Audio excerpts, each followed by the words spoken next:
دل وہ آباد نہیں جس میں تیری یاد نہیں، دل وہ آباد نہیں جس میں تیری یاد نہیں۔ اس وقت تو ہم سب پریشان حال ہیں اور مطمئن نہیں ہے کوئی شخص، نہ خوش ہے نہ مطمئن ہے، اپنے حالات سے کوئی بھی مطمئن نہیں ہے، چاہے وہ آج کا وزیر اعظم ہی کیوں نہ ہو۔ یہ نام لینے میں دیکھیں، میں اس لیے کہہ رہا ہوں کہ آپ نے تو دنیا کو اصل سمجھ لیا ہے، لیکن یہ جو بڑے لوگوں کی آپ حالت دیکھیں، آپ دیکھ لیں جو صاحب بصیرت لوگ ہیں، ان کی باتیں دیکھ لیں، ان کا رویہ دیکھ لیں، ان کی باتیں دیکھ لیں، ان کی تعارفہم بسیماہم، آپ ان کو چہرے سے پہچان لیتے۔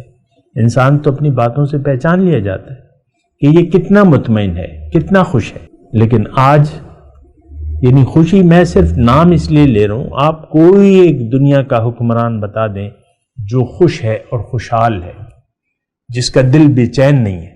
یہ تو یعنی بعض لوگ تو بے چینیوں کو چھپا کے مسکراتے ہیں، وہ ایک الگ چیز ہے۔ بعض لوگ جو ہے وہ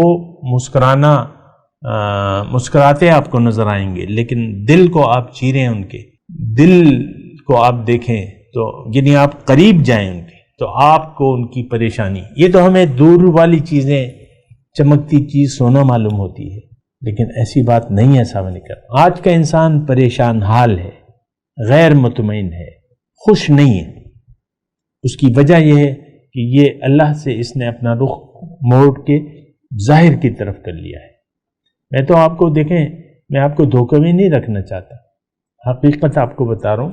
آپ کی دنیا میں مشکلات کا حل یہ ہے، دنیا کی مشکلات، کہ آپ اللہ کی طرف رجوع کر لیں اور کہہ دیں کہ انی وجہت وجہیہ للذی فطر السماوات والارض حنیفا وما انا من المشرکین، میں نے اپنا رخ پھیر لیا ہے اس ذات کی طرف جس نے زمین اور آسمان پیدا کی ہیں، اور میں یکسو ہوں اور میں مشرکوں میں سے نہیں ہوں۔